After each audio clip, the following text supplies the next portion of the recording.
What's up? What's up? What's up? It's your boy Domuto. We're back with another video. Today we're watching what if Bardock took Goku and Vegeta to Earth, Part 3. Right? It's been a while since I watched this one. This is a long chapter actually. This is damn near look like 40 minutes. I ain't gonna cap with y'all, so you know what I'm saying? We here for the long run, so we'll get into it. Saiyans lived peaceful lives. The defeat of Frieza meant they were finally free, but soon felt power nearby, similar to Frieza. Goku, Vegeta, Raditz, Bardock, King Vegeta, Got popcorn and and shit ready, fighters you know what I'm all saying? turned up. They were surprised to see King Cold's ship arrive. Unlike the original manga, Frieza was never rescued and turned into a cyborg. King Cold stands alone in front of the Saiyans to obtain revenge. He was simply going to destroy their world, unless the king and the prince joined them.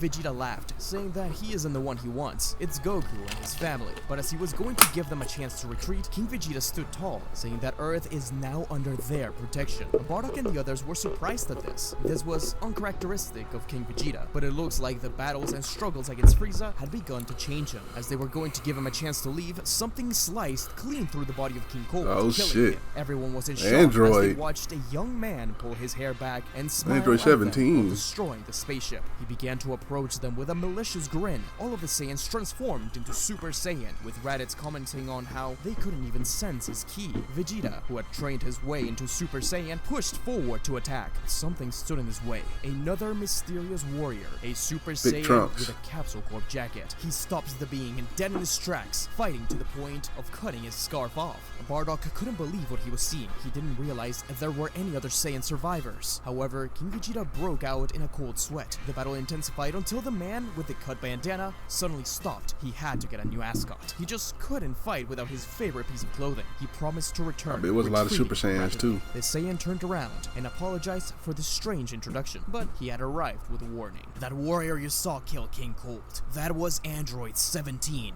one of the many androids created by the Red Ribbon Army. In my future, that android killed many of you, catching you by surprise. Goku perished soon due to a strange disease. A few years from now, the Red Ribbon Army took over the world and released an evil being even greater than Android 17. My mother believed that if you all had survived, we would all be safe. The android I fought is a lot stronger than he seems, but I was trained by two of you, Gohan and Raditz. I'm stronger than all of you now, but my strength doesn't come close to that evil monster we've been fighting off. Vegeta didn't believe a word the future warrior was saying, though he was more interested in Goku, as he pulled him to the side, finally explaining that depending how things go, he may have to return and check on how things are doing. Hopefully, this one change will ripple through the future into his own timeline. He provided Goku with the heart medicine. Goku passed away from the heart virus in the future, a virus many of the other Saiyans also got. Thankfully, Bulma and the scientists were able to cure it not long after Goku passed. Even so, it left the older Saiyans weaker than they otherwise would have been. Trunks goes on to explain that they don't know much about the monster that destroyed their world, but they do have a single name: Cell. Trunks stayed in the past for a little while after that, and actually trained with the rest of the warriors for a few months, why would others get the disease? Because Vegeta didn't get right it. amount of progress, as well as telling them all about the information he has. That disease has just been for Goku, he reveals that some of the whatever. androids disappeared after Cell showed up. However, he has no idea what happened to them. Despite this, a lot of the androids remained. It seemed like a lot of the Red Ribbon Army had been turned into cyborgs themselves. Vegeta's family was especially insistent on training with the future warrior. They didn't know his name, but he was stronger than all of them? Hell yeah, they wanted to train with him. Goku and his family were the ones to turn Super Saiyan first, but if there's anything beyond it, then Vegeta and his family will be. Despite this, Trunks was apprehensive about this. If something went wrong, perhaps he wouldn't be born. He had to be careful with whom he interacted. Still, the situation was extremely dire. If he could help them get stronger and save his world, multiverse is a motherfucker, bro. Do it. Bardock really liked the kid. It's clear that he has a lot of spirit, and specifically thanked him for protecting the world he had been living in, a planet that became his home. He said he was trained by Gohan and Raditz, then he too was part of Bardock's family legacy. He was one of them. Trunks blushed at the idea, realizing that he really was the union of the two Saiyan families left, in a single being, representing both humanity and Saiyanhood. Still, the day came where Trunks had to leave, but did make sure that Goku had at least started to take his medicine. This Trunks is more careful. He has a lot more people that rely on him, beyond just few future Gohan and future Bulma. Everyone did notice just how awkward Trunks was around the king and the prince. He wanted to learn a lot about them, and about the old Saiyan race. The prince had no interest in talking to him about anything except for training. The king was more open though, and he explained just how luscious and beautiful the planet was before it was decimated by Frieza. How rich of a history they had. Planet Sadala, their old armors, even the many planets they conquered. He talked about it with a lot of pride. Trunks was disgusted by their actions, but realized that they too were victims. They died at the hands of an emperor. Trunks realized that the way Vegeta communicated his emotions was through fighting. So in a way, he got to learn a lot more about him with that. Meanwhile, at the lab, Dr. Gero had scolded Android 17 for having approached the Saiyans so early on. He wasn't ready yet, but 17 and 18 argued that he just wanted to have fun and not be cooped up here the entire time. In the future timeline, he killed the majority of the humans, leaving the Saiyans lamenting their deaths. Trunks and his family, having lived through that, told him that if there's any chance that he could potentially change the future and have them be included in it, then it'd be worth it. It was risky. He didn't want to change too many things, but the humans represented more to them than the rest of the entire world. Gine was still working on her catering business, with encouragement from Chi-Chi. Both she and Gine became business partners, as they cater many parties and events with dazzling speed and gaining glowing reviews.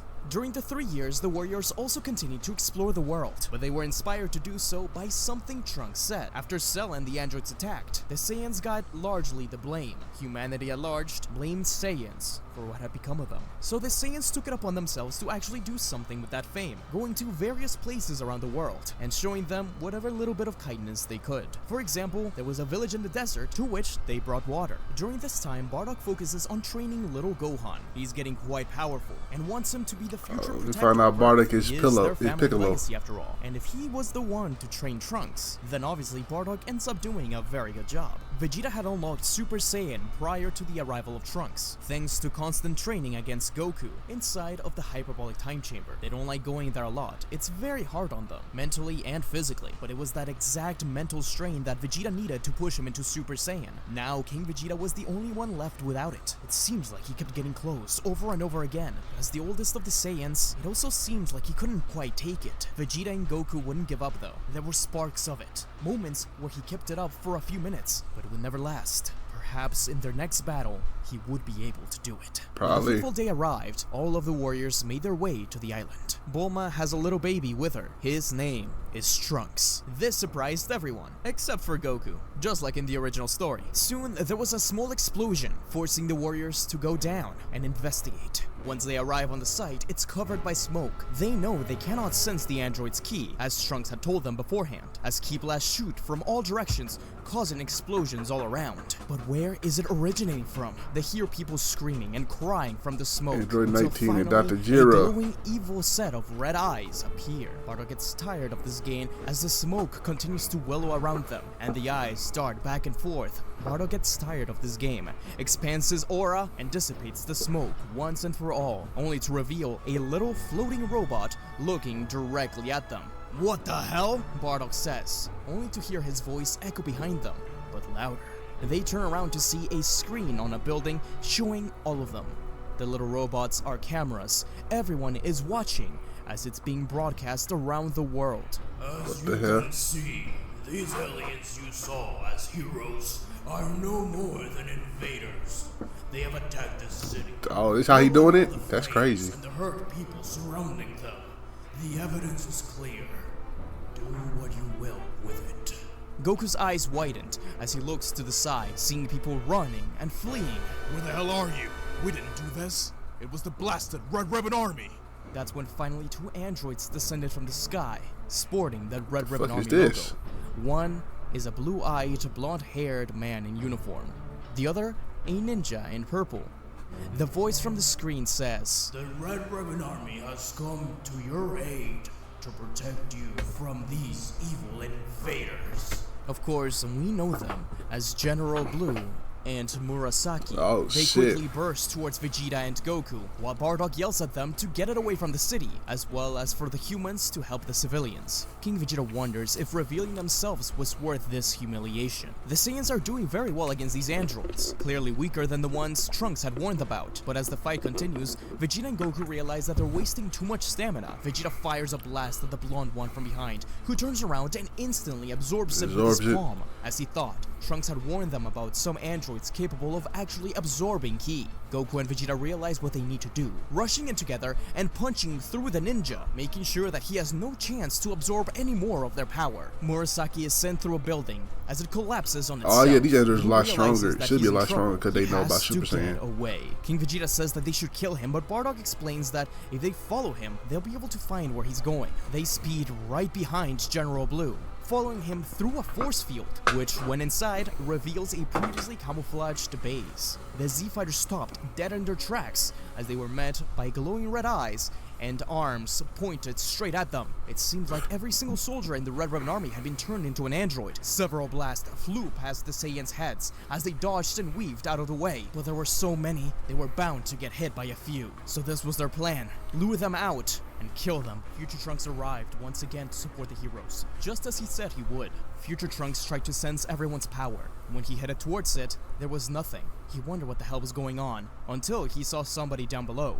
King Vegeta. He had drifted further away from battle, having crashed through the force field and outside of the battleground. Future Trunks landed to help his grandfather. King Vegeta hadn't seen him since he left, but as soon as he laid eyes on him, he recognized him. It was the future warrior. Yes, sir. There was something familiar about him. Having now seen the little Trunks, slowly things began to come into place. King Vegeta told his grandson that his information had been useful during the match, but he fears the worst is yet to come. They have only seen 2 androids so far. Together, they crossed the barrier and into the carnage. So, this is where the androids had come from. Some of them Trunks recognized from the future. In his timeline, this area was completely desolated. Now it all started to make sense. The war continued as Trunks joined in and sliced through as many androids as he could. They weren't the strongest, but in mass, they were definitely a problem. From inside the base, Red and Black stood tall watching the battles. It was so Not these back Dragon and Ball forth, they characters weren't sure pulling who up. went, turning to Dr. Gero and asking him if it's time to release the rest. Gero nodded, reassuring his commanders that he has been working hard for the last 3 years to ensure his problem projects will always be on their best behavior. Gero motions to a tall man standing behind him. The doctor smiles at him, telling him, Not his son. Luck,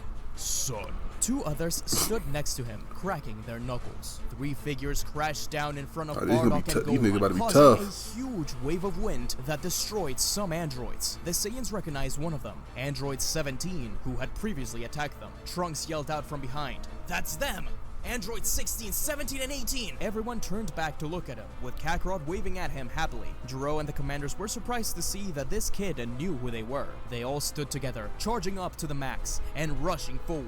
But despite their best efforts, Android 16 was a wall no one could get past. Bardock and Goku 16 battled was the 17, strongest King android out of Vegeta them. and Vegeta battled 18, while Trunks, Gohan, and Raditz battled 16. Bardock complimented 17. Despite being so young, he was an excellent martial artist. Yet 17 wasn't nearly as cocky or talkative compared to his first encounter with the heroes. He is completely focused on completing his mission. It appears that Gero's reprogramming of 17 and 18 was a success. 18 had no mercy for the cocky prince. She Break has his a arm, more break his playful arm. personality than 17, but she is still focused on completing her mission. And Gohan realizes that 16 has been very careful about keeping the battles within the confines of the HQ, with Gohan asking him why. 16 cocks an eyebrow, replying by saying that he is here to protect the world, plants and animals, which the aliens have been trying to take over. And Gohan argues that he wants the same thing, but 16 is having none of it. However, a stray blast heading towards a set of dinosaurs, which Gohan reflects, makes 16 wonder how true that actually is. Oh, He he's isn't going doing. to risk the world's safety. 16 fires a huge blast He's at doing the, Raditz and superhero Goku, which Trunks steps in the way of story, and cuts kinda. in half with a sword.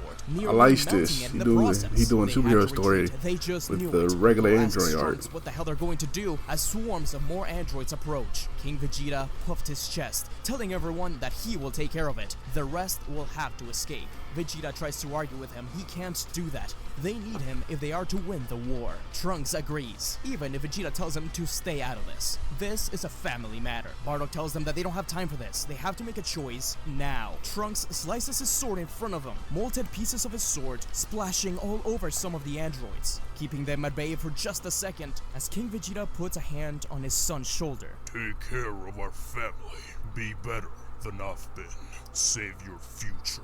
Vegeta's heart sank as he watched his father zoom towards the androids. He was going to follow him. He wasn't going to let him do this alone, but Trunks grabbed onto him. They made it out through an opening in the shield. There's too many of you for me to take on, but I know one way to defeat you.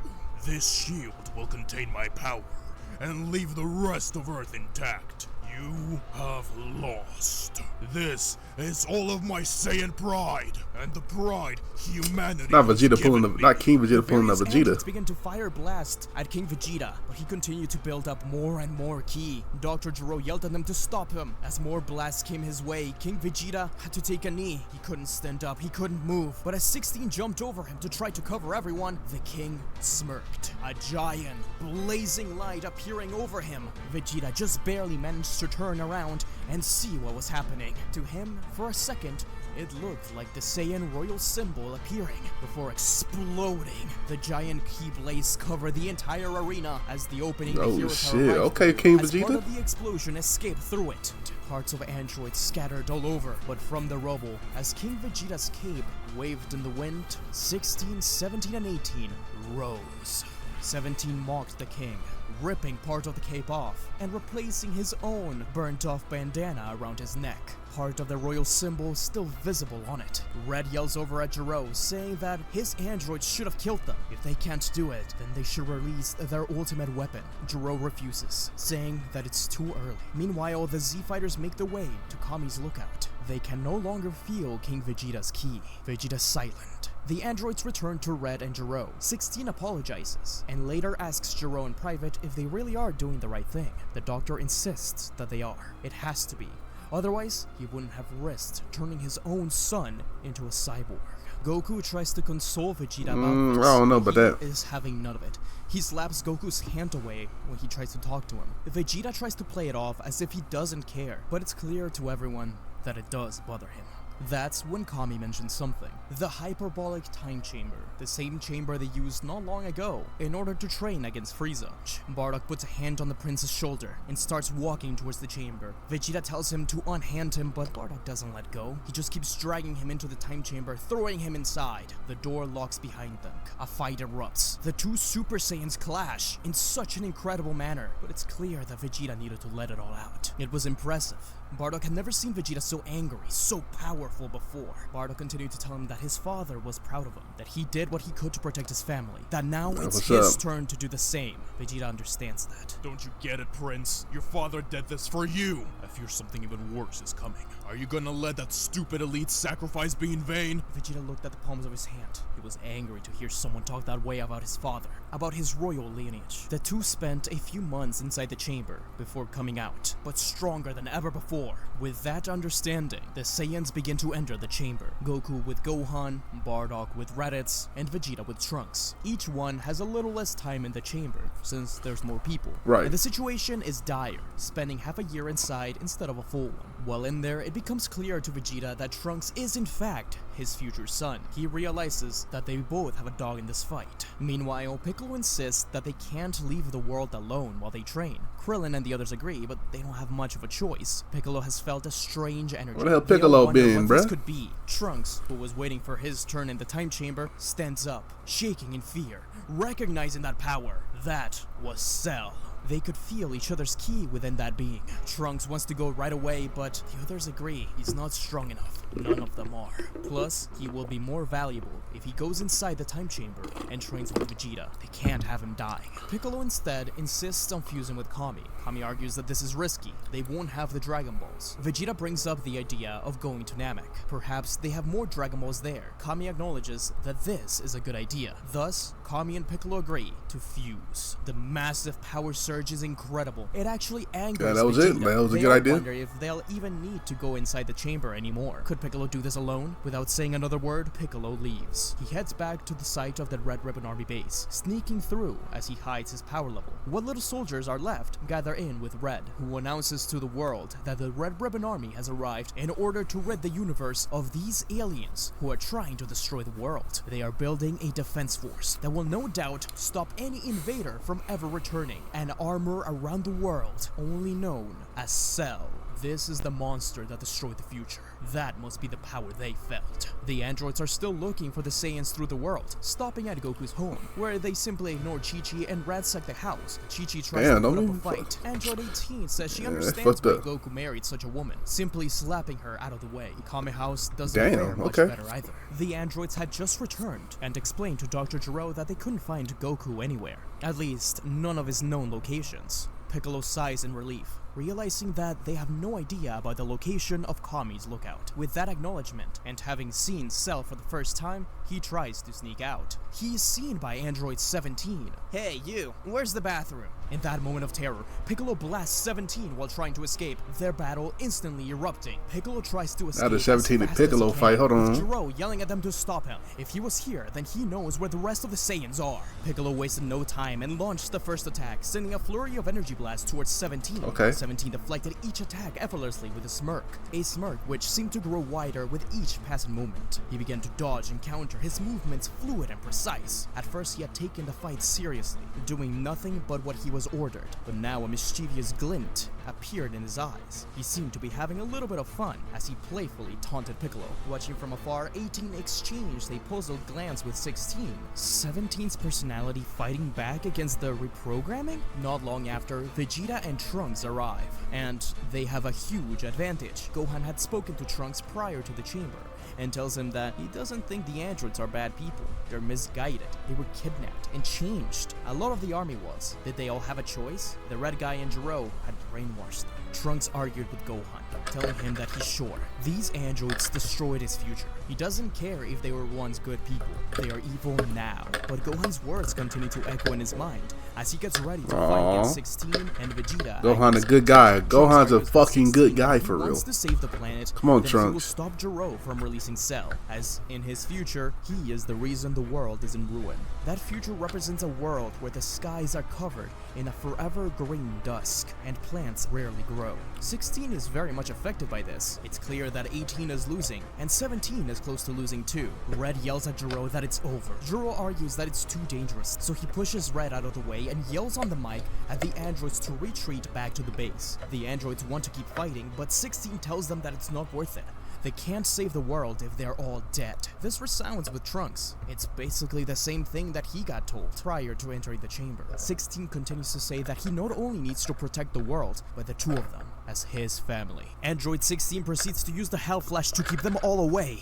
Retreating alongside the androids, what that little move gonna do? Spreads everywhere as Vegeta wants to go after them, but Piccolo and Trunks stop him, telling him that Cell may appear soon, and he's even stronger than any of them. Gero had said that the bio-android was not ready yet. Meanwhile, Goku and Gohan exit the time chamber as full-on Super Saiyans. Raditz and Bardock enter soon after. Goku and Gohan go to their home, where they find a scared Chi-Chi. Goku hugs her and takes her to Grandpa Gohan's home. Bardock and Guinea live close by. Guinea promises to take care of her until it all blows over. Meanwhile, at Red's HQ, Gero talks to the androids about their next move. 17 and 18 are starting to openly question Gero once again about their motives and the Red Ribbon Army. Gero realizes that their reprogramming was starting to falter. Those fights must have affected. He decides that rather than allow them to break free from the reprogramming and rebel, he'll go with his backup plan. Gero tells his androids not to worry. They have a secret weapon that will eliminate their enemies once and for all. A pod opens from behind 17 and 18, shit. two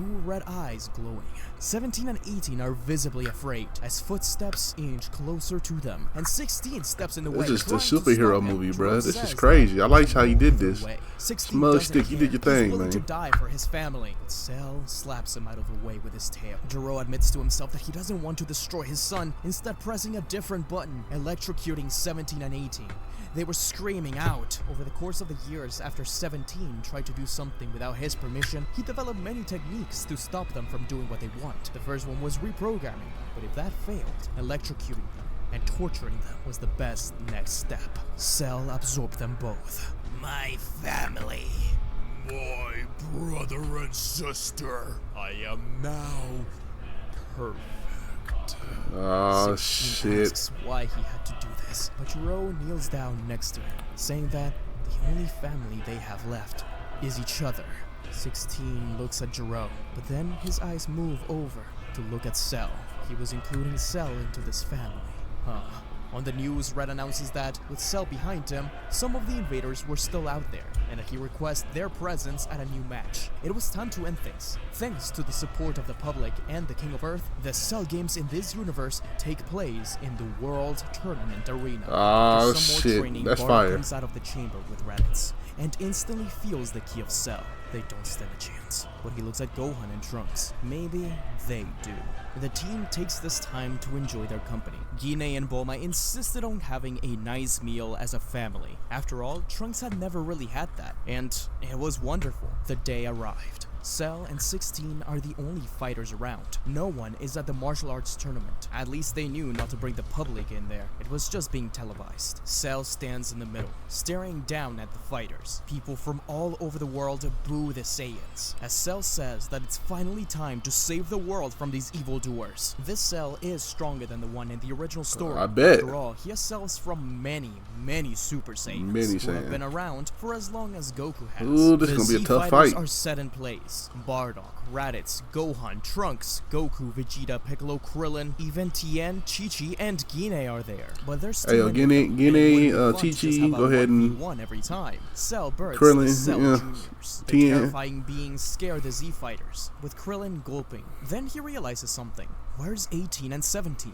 Bardock asks this exact question to Cell, who just laughs. He explains that he wouldn't have been able to achieve this perfect form if it wasn't for them. They all stay quiet. In unison, they had come to the same conclusion. 17 and 18 weren't like the other androids. It was clear that they were rebellious, that they didn't want to fight for Jiro. Something was going on here. They were just lambs to the slaughter. Krillin is the first one to burst forward, showing just how brave he is, even if the Cell Krillin, Junior stop. simply slaps him Krillin, go away. ahead, go This ahead. causes all the Saiyans to transform into Super Saiyans, as Bardock pushes himself forward, leading the charge. While fighting, Bardock tells Cell that he liked the one with the scarf, or the bandana, or whatever. Cell laughs, saying that technically they're all fighting together. 16 curses under his breath, something which Jiro takes a note of. The battle raged on, with an intensity that shook the very earth beneath them. Gohan and Trunks matched their intensity, their energy levels skyrocketing as they pushed to sir. the limits, I love it. focusing on Android 16. Meanwhile, Goku and Vegeta, both in their Super Saiyan forms, engaged in the fierce battle against Cell, his body constantly adapting and evolving to counter their attacks. Piccolo and Krillin worked together to take on the Cell Juniors as well, trying to buy time for the Saiyans to finish off their main foe.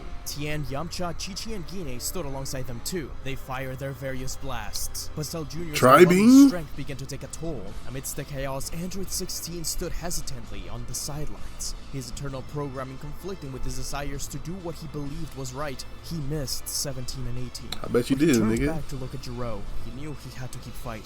Just when it seemed like all hope was lost, Cell's sinister grin widened as he launched a devastating energy blast aimed directly at Bardock, hoping that killing their patriarch 16 would step in front of prompt it. the Saiyans to go even further. But their attempts to reach Bardock in time were futile, only to hear somebody blast from the sidelines. A beam came crashing down, stopping Cell's blast. It was Gohan. Oh, Gohan. Kakarot looked at him proudly, as did Raditz and the rest of the fighters. Goku's role is replaced with Gohan, as Goku's pushed to the side and 16 is forced to fight him.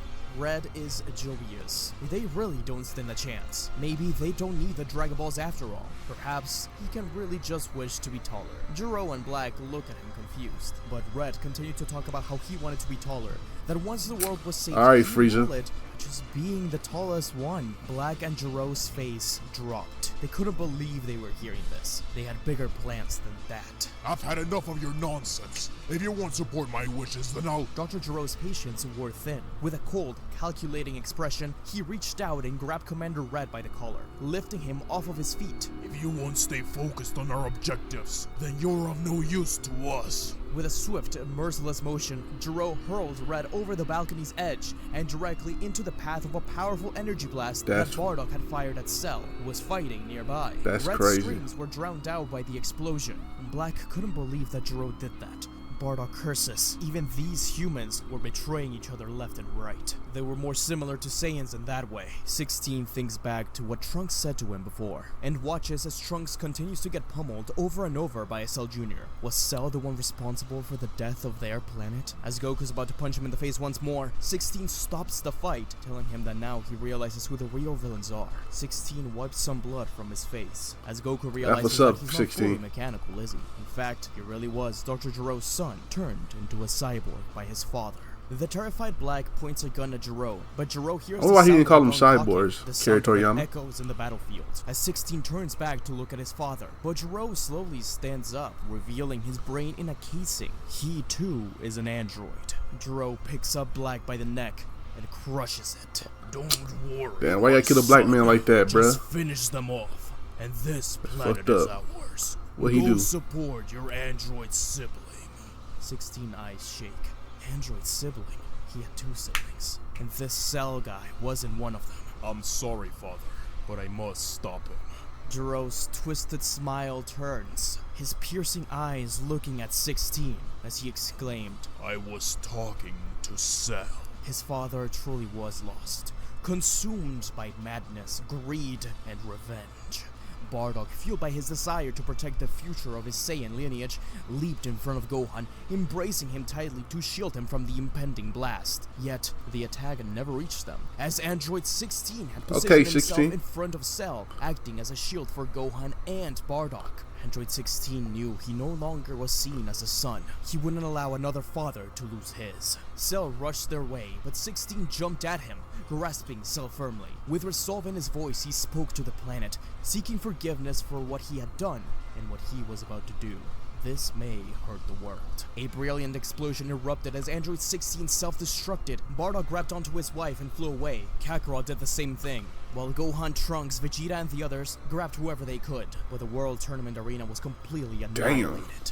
Meanwhile, the civilians in the Dragon World were watching. They had seen the death of Red, and wondered if he was one of the bad guys too. This was too confusing. The island was destroyed.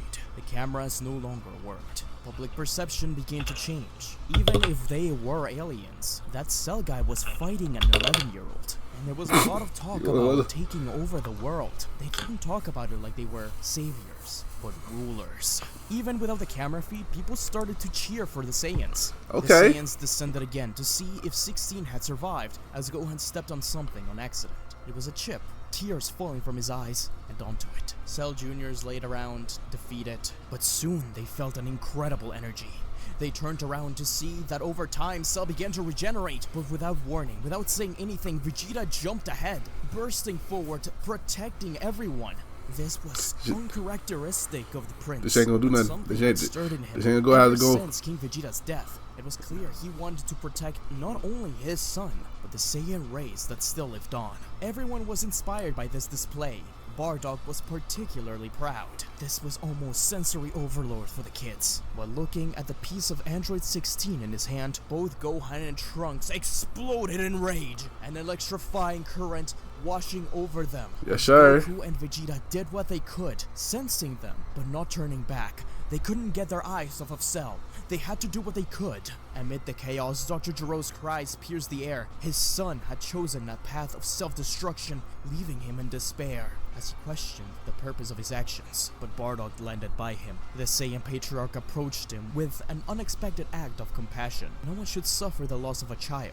Bardock looked overhead, looking at Raditz, Kakarot. They were fighting however they could, even in their weakened state. They had to protect their family. That was something Jiro lost long ago, when he sacrificed his son to create a monster. As Bardock said this, a death beam shot right through Dr. Jiro, and then through Bardock. Jiro could barely turn around to look at Cell and ask why, as the android explained that he had a clean shot to Bardock. He had to take it.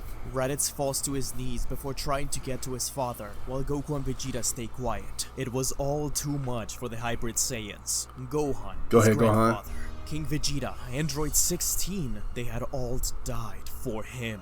In one way or the other, his family, people he gotten close to, friends. For Trunks, it was quite similar.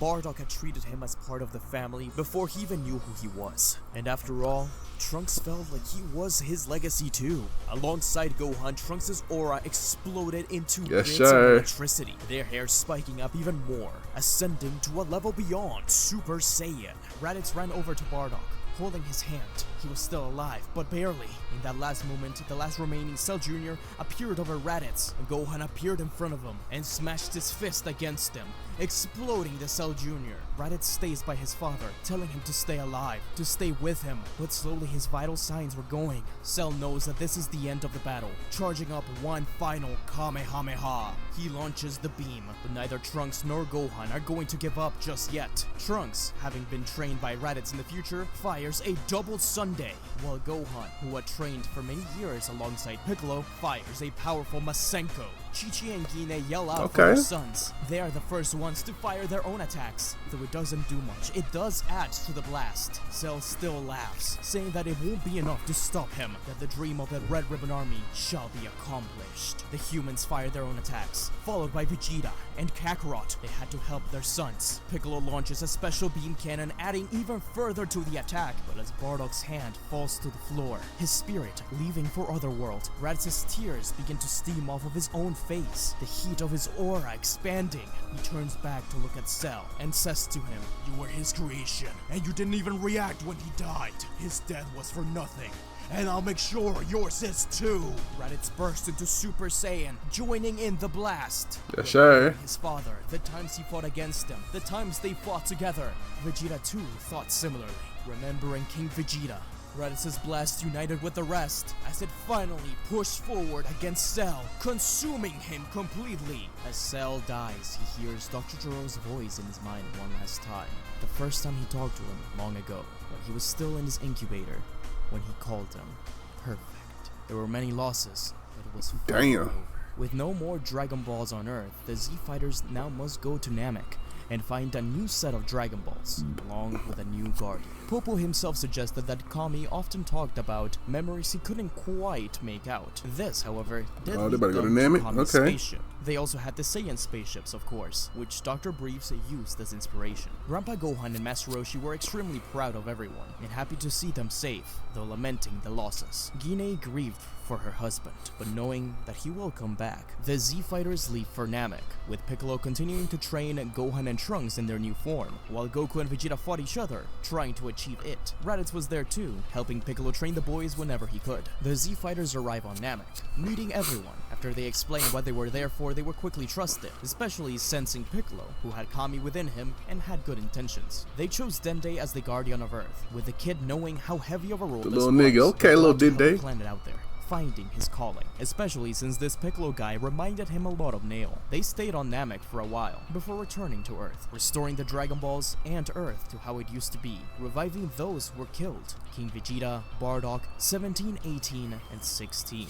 Gohan quickly met with 16, telling him that he was sorry about what happened, and that Gero hadn't come back. He lost his humanity and turned himself purely into an android. I am saddened by his passing, but I fear this was the only way to stop this madness. And if Capsule Corp may help me, I would like for me and my siblings to be freed of our programming, so we can live peaceful lives. Bulma is more than happy to help, though she is terrified of 17 and 18, who are still jerks. It's a tearful reunion with the Elder Saiyans, Bardock and King Vegeta, with Trunks and Gohan tearfully hugging their grandparents, joking with him and telling him that Super Saiyan 2 is their next step, thanks to Gohan and Trunks. That's when Gine finally saw Bardock and ran to his arms, telling him to never leave her again. Bardock laughed before kissing her. King Vegeta was unsure what the Super Saiyan 2 was, and told Gohan and Trunks to show it off. They happily obliged, as King Vegeta was completely dumbfounded by that power. King Vegeta and Bardock looked at each other, smirking and saying that they too shall achieve that form. Vegeta, Goku, and Raditz interject, saying that if anybody's going to go even further beyond, it's gonna be them.